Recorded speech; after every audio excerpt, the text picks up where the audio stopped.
Mga kabatsyada, magandang araw sa inyo. Gagawa tayo ngayon ng coffee cake flavor. Ang ating uunahin ngayon ay i-separate natin yung white egg sa ating bowl. Kasi maliliit ang itlog natin, gawin natin ng 10, mga kabatsyada. Ngayon mga kapatsyada, ituloy natin ang puting itlog natin. Ano natin siya, hand mixer. O 15 minutes. 15 minutes to 15 minutes.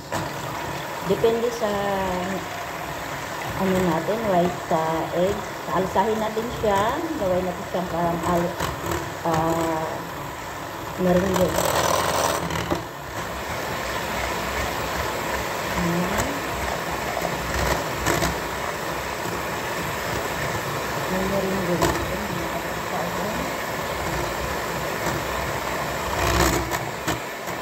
Isahin natin siya mga kapatsada. Kaya natin po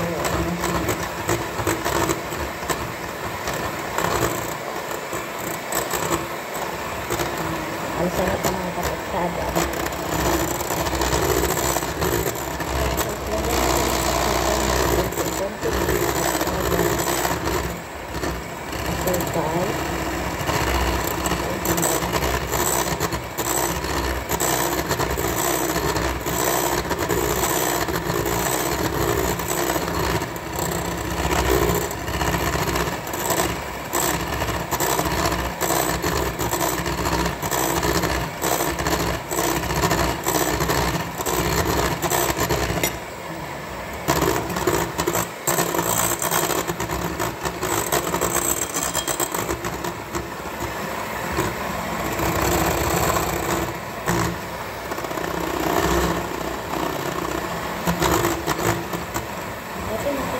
Vanilla.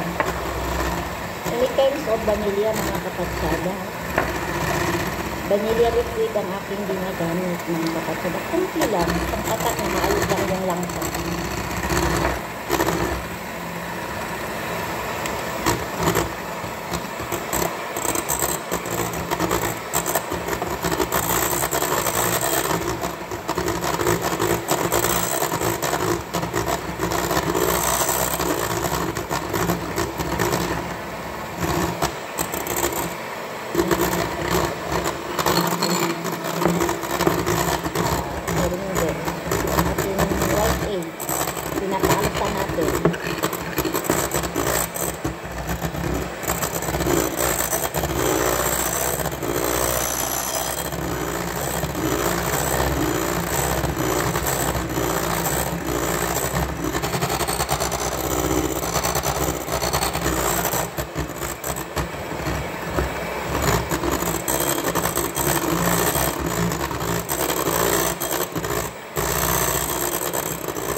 Ito mga kapatsada, ang ating white egg. Dito naman tayo sa yellow egg natin. Ito na naman tayo sa yellow egg. I-mix natin yung yellow egg.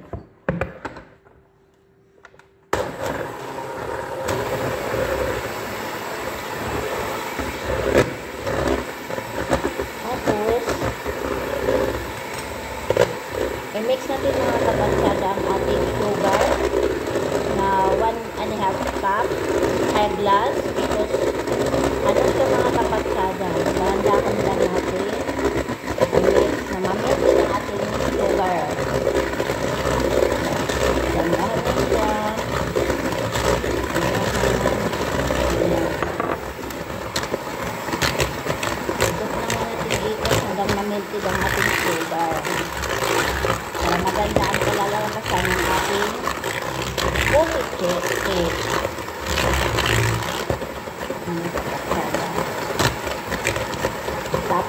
mag-add tayo ngayon ng fresh milk na 2 glass.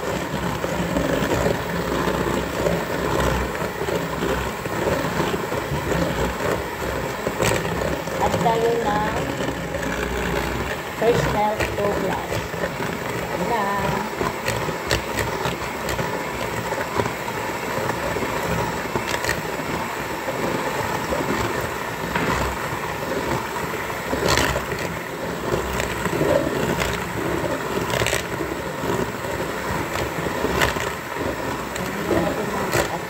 Para malasa ang ating cake. Pwede naman siyang maggawa ka ng ready-made kahit kasi sa atin hindi naman uso ang fresh milk sa Pilipinas. 2 cup na fresh milk mga kapatid. Kung gagamit kayo ng iba sa Pilipinas, pwede iba 1 can lang ang iba. Kasi ang iba pagkalasa. Kung gusto naman yung pagkira at yung kahit wala siyang iba gusto naman yung masarap, ay lang sa inyo yun. Yun lang yung gatas. Tapos mag-a-add tayo ng oil. Kasi wala tayong butter, oil lang ating i-add. Cooking oil. Cooking oil lang ating i-add. Mag-add tayo ng 1.5 glass para hindi siya dry ang ating cake. 1.5 glass ang ating oil, cooking oil. Ayan. Ang ating cooking oil.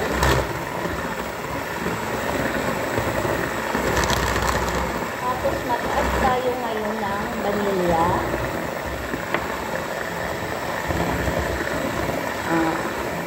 Vanilla 1 spoon.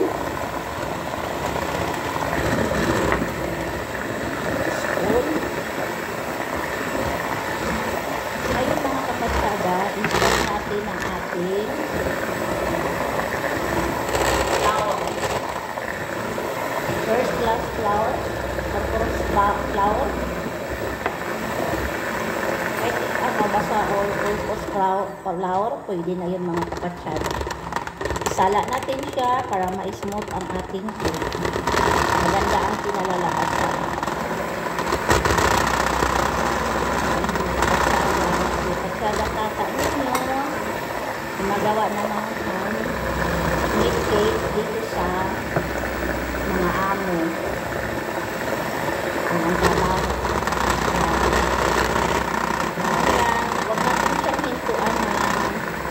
Blender mga kapatsada para mapantay ang ating pag-mix sa flour, sa harina na all-purpose flour.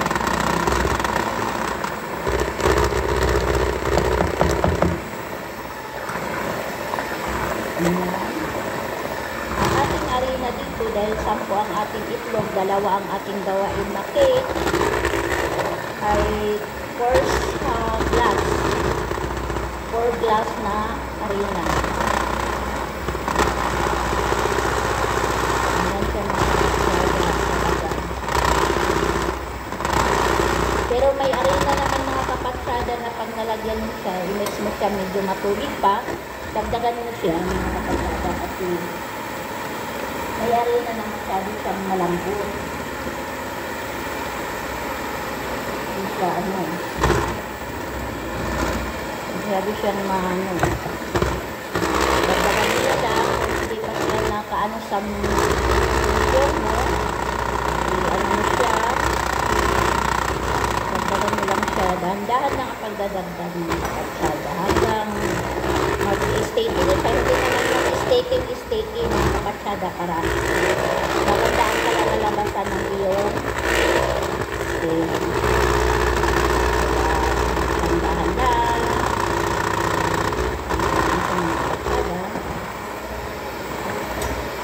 mag-a-add naman tayo ngayon mga kapatsada ng baking powder 1.5 spoon.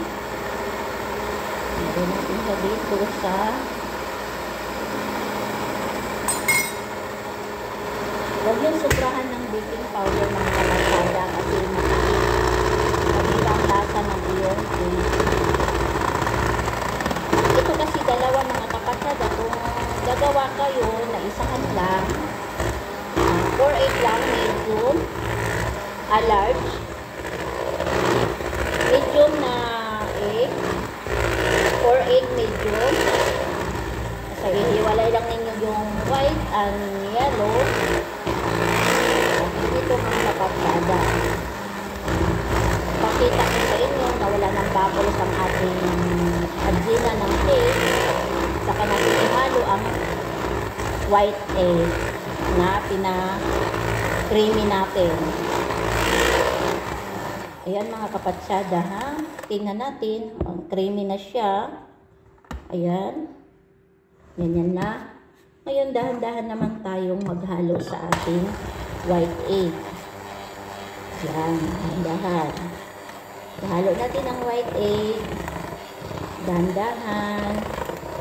Ganyan. Dahan-dahan natin mga kapatsada ang white egg.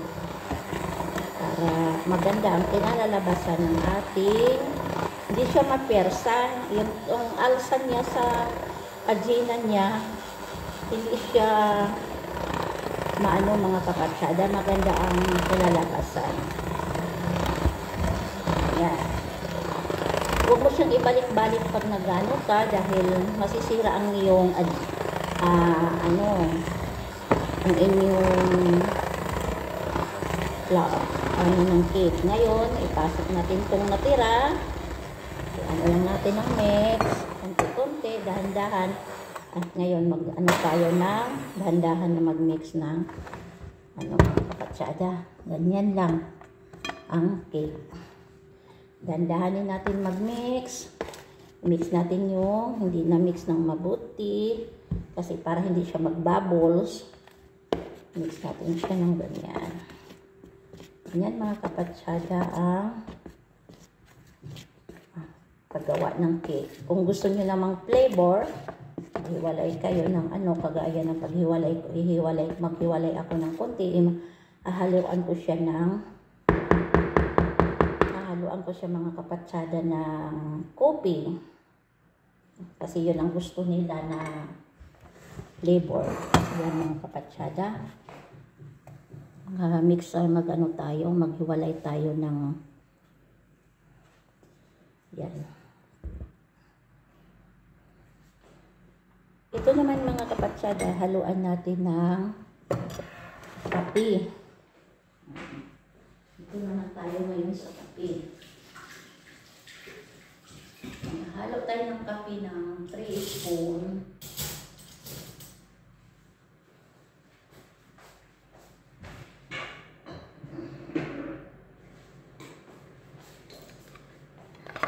Ayan mga kapatsada, maghahalo tayo ng kape.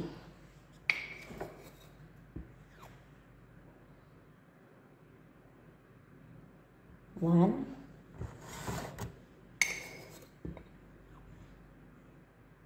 Two. Three. 3 spoon na kape.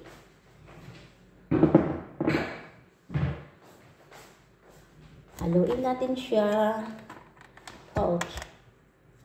Haluin natin siya mga kapatsada.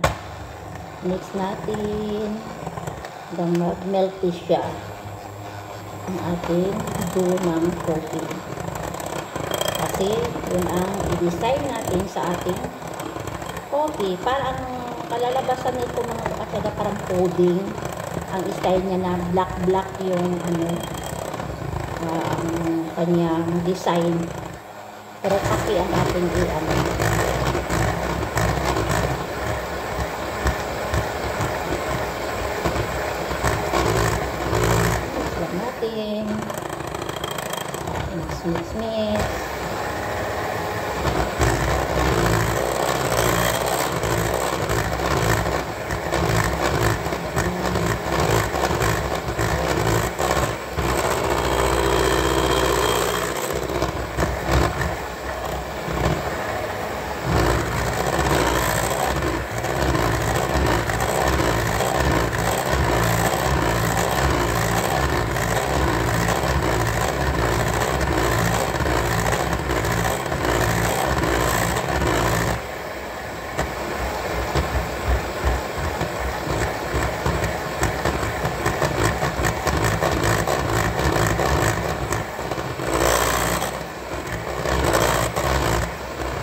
Ayan siya mga kapatsada, no?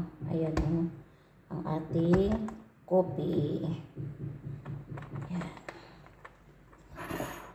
Tapos, gawin na tayo ngayon sa ating unahan mga kapatsada. Dito tayo ngayon sa ating paano tayo sorry po.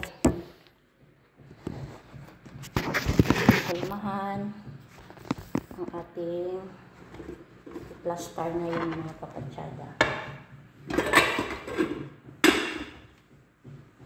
Plaster natin ang ating hulmahan.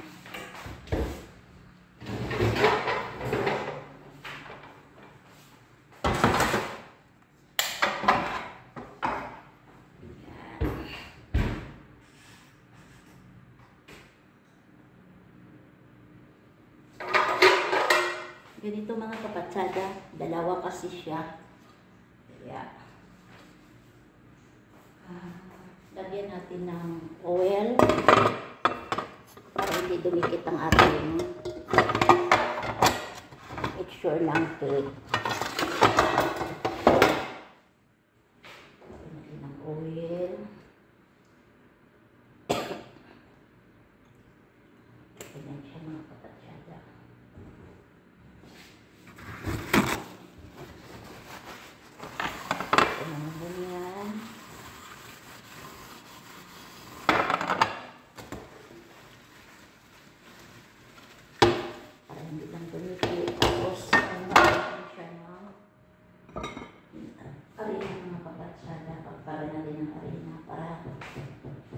Sigurado na hindi didikit ang ating cake sa ating cake pan.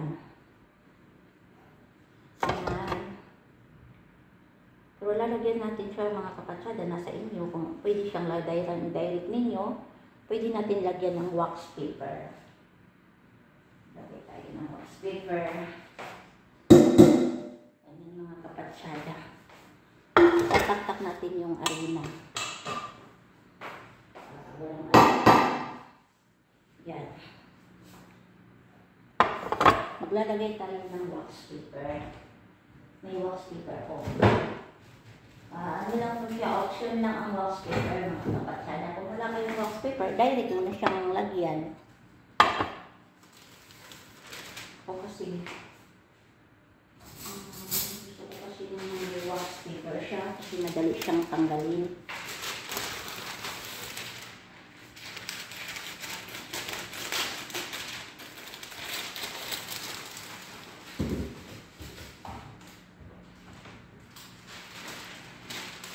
Lagyan tayo ng wax paper.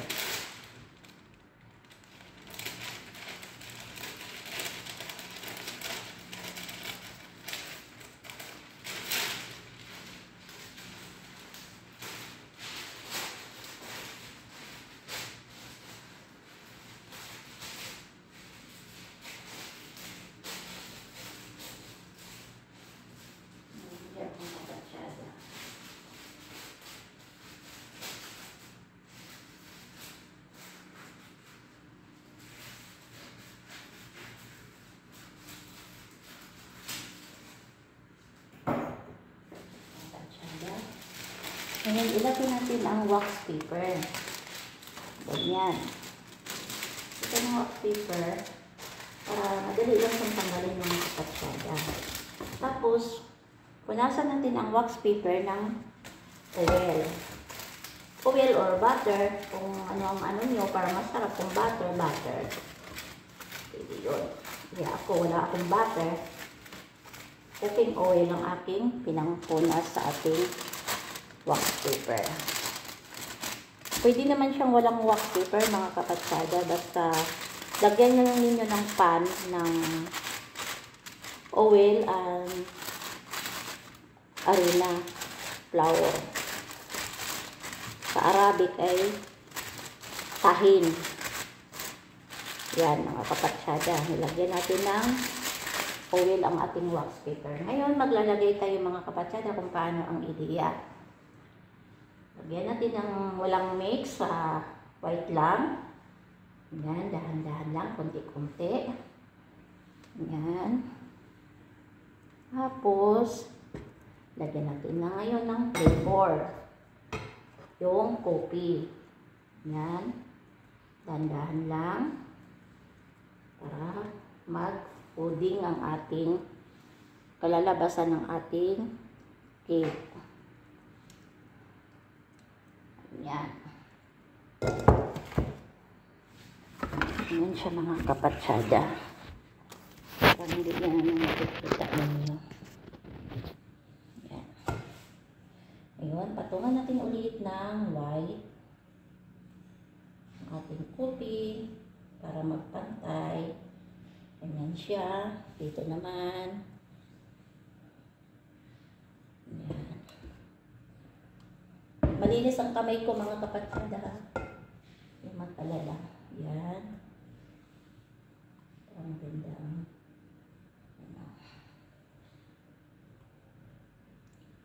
Depende sa inyo kung marami ang kape ilagay ninyo. Kahit sa Milo mga kapatsyada, pwede nyo i-flavor ang Milo para masarap. Gustong gusto ng mga anak natin yon, mga chocolate. Yan. Kung may kukwa naman kayo, pwede mga kapatsyada, dalawang kutsara na kukwa, ang i-mix ninyo. Kung may kukwa kayo. Masarap ang kukwa kuko. Kaysa dun sa isang kukwa na milky ka ang masyado ang kukwa. Masarap. Na-try ko na siya. Yan. Hanggang siya. Yan. Yan siya mga kapatsyada. Tapos ito. Ganyan. Yan siya mga kapatsyada. Sayang. Kunin natin ang kutsara.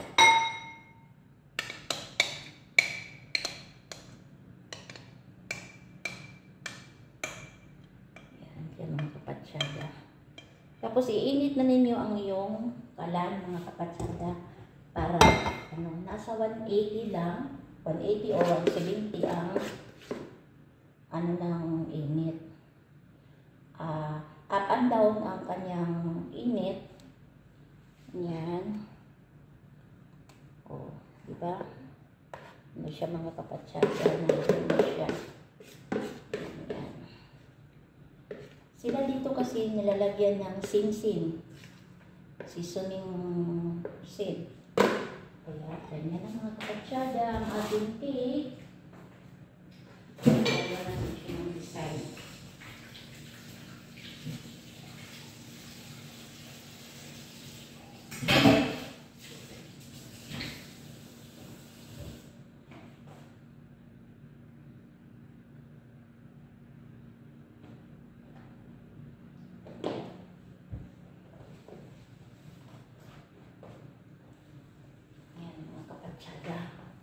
Ngayon, magkuha tayo ng stick.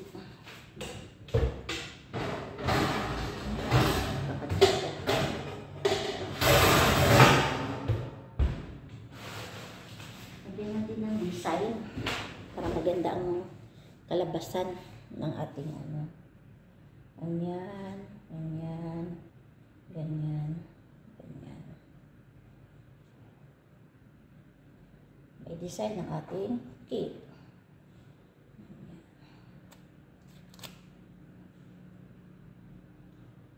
Ngayon mga kapatsyada, lagyan natin ng sisig seed. Sa atin ay linga design. Yun ang gusto nila kasi may linga ang kanilang pagkain dito. Halos may linga. Yan.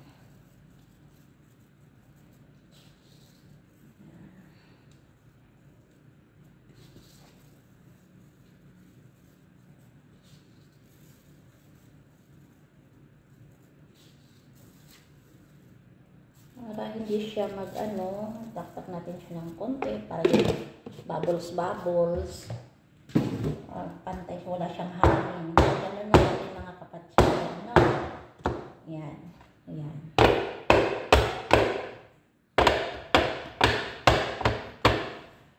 Ngayon, ang kapatsyada, naka-open ng aking oven. Ka-open na siya ng 170. Up and down, ilalagay na natin ang ating ginagawang cake. Okay. Pasok na natin siya dyan. Hintay natin na siya na 25 minutes or 30 minutes. Tulog na siya mga kapatsyada. Huwag mo siya i-open ng open para hindi masira ang iyong cake. Para maganda yung alsa niya mga kapatsyada. Kasi kung open ka ng open, yung alsa ng cake mo, matigas, nagbabubbles siya. Kaya huwag mo siya i-open ng open ang oven. Ayan mga kapatsyada. Salamat sa inyo. Sa pag-support nyo sa aking subscriber. Mga subscriber, maraming salamat sa pag-support nyo sa aking mga video. Pasensya na kayo mga kapatsyada. Hindi ako gaano nakapag-vlog ngayon dahil sira ang aking cellphone. Kaya ngayon mga kapatsyada, naghanap ako ng paraan para ako makapag-upload. Salamat sa inyong pagpanood sa aking video. I love you all.